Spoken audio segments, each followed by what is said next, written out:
Alright guys, so it's very early in the morning, but I kinda up last night watching a lot of the baseball games. But I wanna talk about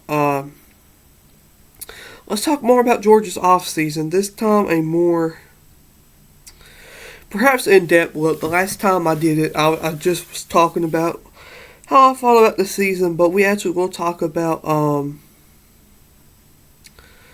Georgia's off season and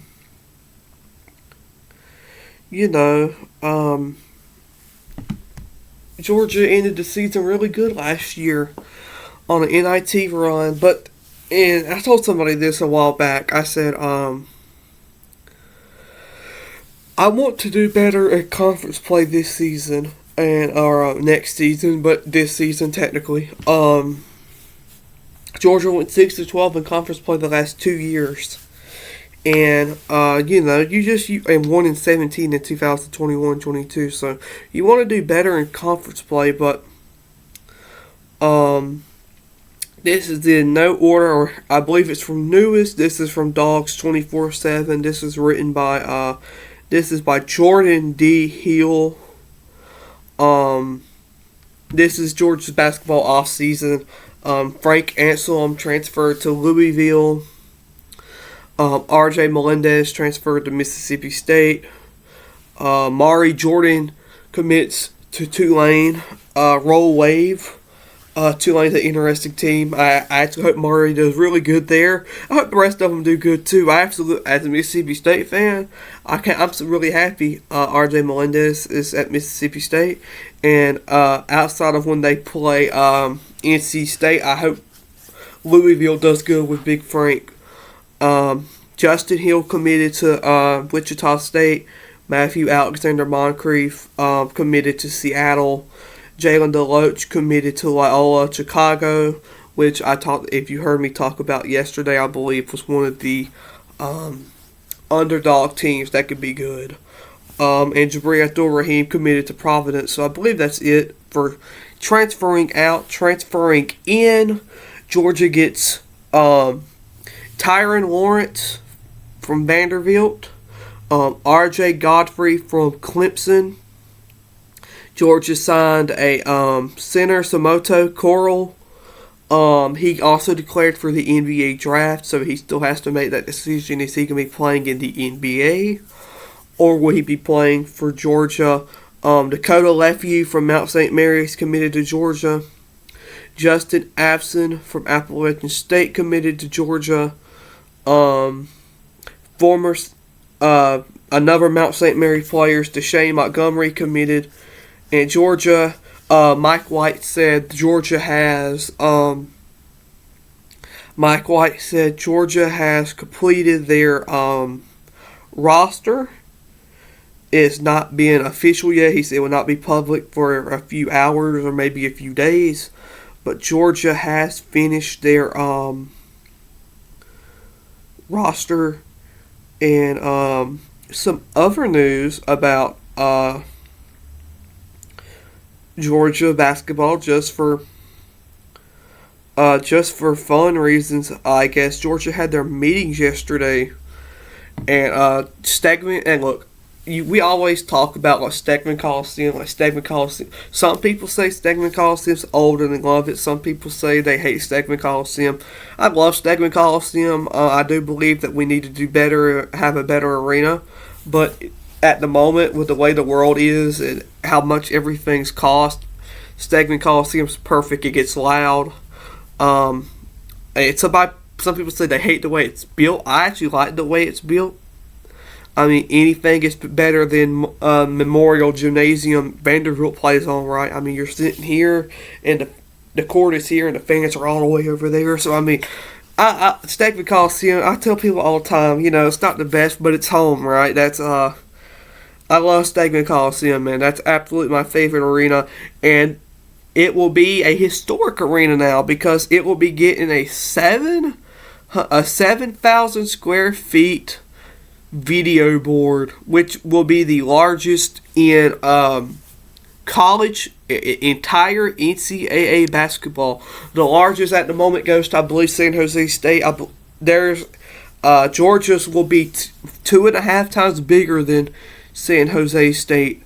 I don't know. I'm looking for my Twitter feed, trying to see if I could see any of the other news that came out yesterday.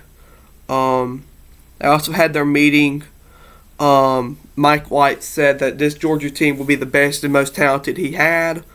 He said that the talk of tournament backfired last year, and he hopes that they will be process driven this year. That is from Anthony Dasher of UGA Rivals. That quote was just on the top of my head. I cannot remember exactly word for word what he said, but that's it. And the thing for me is everybody, I believe, fell into the thing that Georgia was going to make the tournament last year with the way they started out, with the way they started conference play, the teams they were beating. I think everybody was jumping on the conference train. Unfortunately for those people, though, and I just said Georgia went 6-12 in conference play again. But the games they lost to Tennessee, to Alabama, to Florida, to Arkansas, to Florida again. The only games Georgia didn't have a chance in was probably those 2 games against Auburn. But Georgia had a chance in every other game they lost in conference. To South Carolina, remember, Georgia led at halftime by 5 and blew it. To Arkansas, Georgia did not play good at all. They come back with 3 minutes left to take the lead, and then Arkansas rallies back to win. Tennessee up as much as, I believe, 12, and then Georgia unfortunately blew it. It was the Dalton Connect show. Against Florida, down 21, and came back and actually had the winning possession, but unfortunately sent it to overtime at best. Alabama up 15. Kentucky too. Kentucky was one that was just kind of a blowout. But other than that, Mississippi State, they trailed. They actually made it a 3-point game at one point, I believe. And then that was by the way, Chris Jans' contract extension throughout the 28-29 season, I believe. Good for Chris Jans. But yeah, I mean, if I remember right, that those games were literally like the only Kentucky and the 2 against Auburn were really like the only games Georgia never had a chance to win. Even in those Auburn games, I think they made it like. Let me see. I'm looking at Texas A&M. Okay, Texas A&M was one. They never had a fair chance to win. The second LSU game. Yeah, that's about right. Texas A&M and the 2 against Auburn. Yeah. That LSU game was interesting. I've never blamed officials on losing games, but like that was a horrible call. I believe it was Noah Thomas that got completely whacked at the rim. But anyway, schedule-wise, I don't know if you saw, I posted this a lot on Twitter. I said, I thought about something funny. How funny would it be if the ACC-SEC challenge is Georgia and Georgia Tech? They would make them both play twice. That would be funny.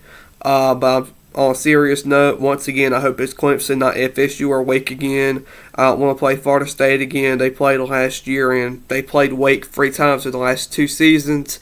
Maybe a team like Syracuse or Louisville, but Clemson. That's the SEC, ACC. I'm very nervous on this because I feel like they're going to screw Georgia up. Either Georgia's going to play another road game or they're going to play Florida State. Look, I've said this. This is on record. I've said it on this YouTube channel. I have multiple YouTube channels. I believe I've even said it through multiple of them. I'm tired of playing Florida State. I want to play somebody else.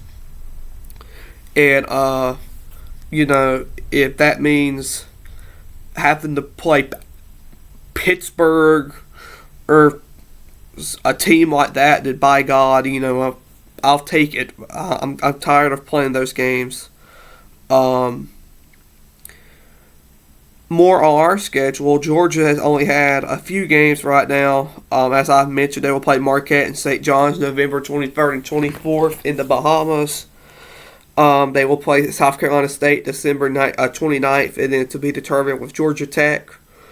How funny would it be if they do schedule Georgia Tech twice in the ACC SEC challenges? Like, bruh, they haven't played twice since like the early 1940s and stuff, and something around that time. So that'd be like hilarious. Georgia goes to because this year's regular season game will be at McCamus Pavilion, oddly enough. And then Georgia wins that game, and then like 2 weeks later has to play them in the SEC ACC challenge, and then like and Stegman sweeps them. But then you're getting greedy, and when they lose to football, I hate Georgia Tech, but the truth of the matter is Georgia Tech is getting very, very good in football. That would be interesting, though. Athens Regionals has been changed, and it's now predicted to have Georgia. Who was the teams? Georgia, UC Irvine, Georgia Tech, and Stetson. I feel like if Georgia Southern can win 2 more games, Georgia Southern will be joining there too. That would be absolutely interesting. But yeah, that's a quick little recap of Georgia's off season. The Dogs will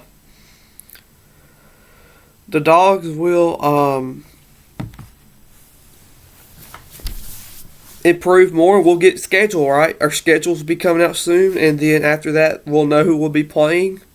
And then when November comes and rolls around, we'll all be excited for basketball. Go Dogs!